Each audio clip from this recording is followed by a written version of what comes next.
ادعمونا بلايك للفيديو واشتراك بالقناة، فهذا يدعمنا كثيرا.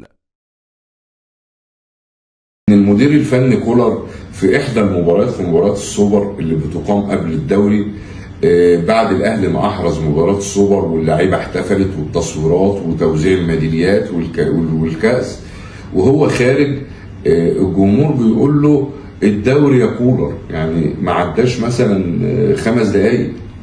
وفي برضه يعني ممكن احكي لكم موقف طريف للكابتن امام عاشور نجم النادي الاهلي الان بعد حصوله على دوري ابطال افريقيا، واللعيبه بقى احتفلت والجمهور، وكانت احتفاليه عظيمه في استاد القاهره، وكانت فرحه عارمه بعد الفوز على الترجي التونسي، وكان في المباراه دي مشارك امام عاشور. بعد المباراه في تاني تمرين، اول تمرين بعد المباراه، فبعد دخول اللاعب امام عاشور لغرفه الملابس، وبعد دخول النادي وغرفه الملابس، فبيتكلم مع الكابتن محمد الشناوي، لقى في تركيز وصمت، وكل لاعب يعني عارف بيعمل ايه. فبيقول له هو في ايه يا كابتن شناوي، هو كده خلاص؟ فبيقول له خلاص ايه؟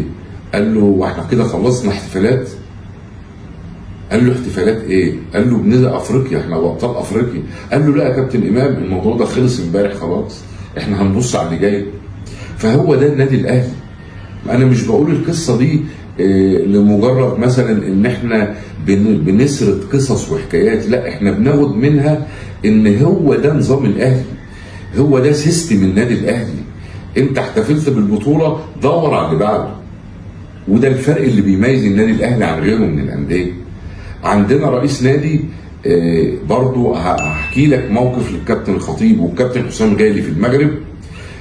اما النادي الاهلي حصل على البطوله، طبعا دي فرحه وبطوله قاريه وخارج الارض وفي حضور رئيس النادي، ولكن رئيس النادي كان حاضر بصفه شخصيه، ما هوش بصفه، يعني ما كانش حاضر بصفه رسميه انه رئيس البعثه. فكان رئيس البعثه الكابتن حسام غالي احد اعضاء مجلس الاداره.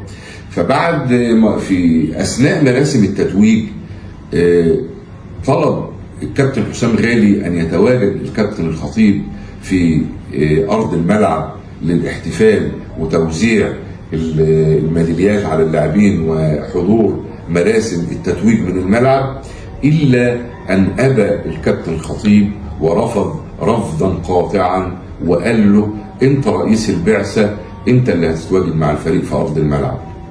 هي دي برضو مواقف بتحسسنا ليه احنا بنحب النادي الاهلي. ارجع بيكم للذاكره، في عهد الكابتن صالح سليم رئيس النادي، الكابتن حسن حمدي مدير الكوره، الكابتن الجوهري مدير فني. انت بتتكلم في اسماء وشخصيات ورموز، وعشان اثبت لك تعال شوف ايه اللي حدث من الناس دي. الناس دي ما بتشتغلش عبثا وعشوائيا، لا بالعكس، الناس دي في نظام وسيستم مدروس بيمشوا عليه. تخيل 3 اساطير، من رئيس نادي لمدير كوره لمدير فني.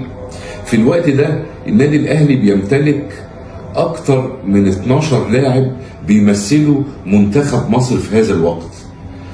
وجينا في مباراه كاس مصر، كان تحديدا 84-85 على ما اتذكر، هتلاعب نادي الزمالك في دور ال8. فحدث تمرد من بعض اللاعبين. تخيل مدير الكوره الكابتن حسن حمدي ورئيس النادي والكابتن جوهري، كان رد الفعل ايه؟ انت بتلاعب نادي الزمالك اللي هو المنافس الاول ليك في القاهره او في مصر تحديدا، ومباراه كاس، يعني لازم في فريق هيكسب وفريق هيخسر، وده اجباري، يعني مش مباراه في الدوري ب3 نقاط او تعادل تاخد نقطه، لا، ده انت في الوقت ده مباراه فيها فائز وخاسر، وبتلاعب نادي الزمالك. تخيل اجتمع الثلاثي المسؤول في النادي الاهلي، وتم ايقاف 12 لاعب من النادي الاهلي والاعتماد على فريقي 18 و20 سنه. اكيد ناس كتير من الشباب ما حضروش المباراه دي. كانت مباراه، كانت حديث الساعه وحديث الصحف، لان ما كانش بيبقى في اوقاتها لا يوتيوب ولا فيسبوك ولا تويتر، ما فيش الكلام ده، كان اخرها المجلات والصحف.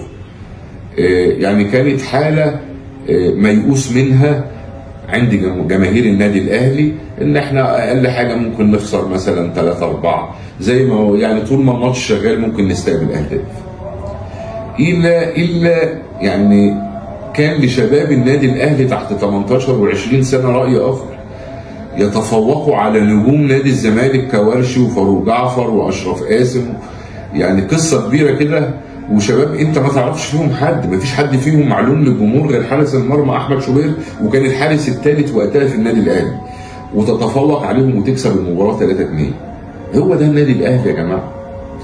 النادي الاهلي في عز ازمته مع الكابتن عصام الحضري، وقعدنا نعاني في مركز حراسه المرمى لسنوات وسنوات وسنوات، وتوسل كابتن عصام الحضري على جميع القنوات لدرجه انه توسل لرئيس الجمهوريه وقتئذ، ولكن لا جدوى مع النادي الاهلي. كابتن ابراهيم سعيد ساب الفرقه وغادر قبل مباراه نادي الزمالك، وعندما رجع تم تجميده وخروجه خارج الفريق.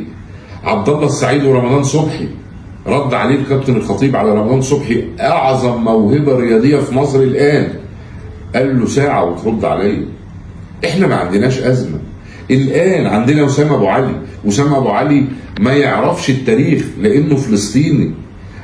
وسام ابو علي لو قعد مع حد عاقل وقال له النادي الاهلي غير اي نادي في العالم مش في مصر بس، ما كانش هيبقى ده موقفه. وموقفه النهارده الاهلي اعلنها صريحه وواضحه، هات عقدك بما يتناسب مع قيمتك وقيمه النادي الاهلي، اتفضل. غير كده انت قاعد مكمل عقدك. هو ده يا جماعه النادي المحترم اللي لا بيزايد ولا بتاع مظلوميات ولا بتاع شعارات ولا بتاع كلام مرسل.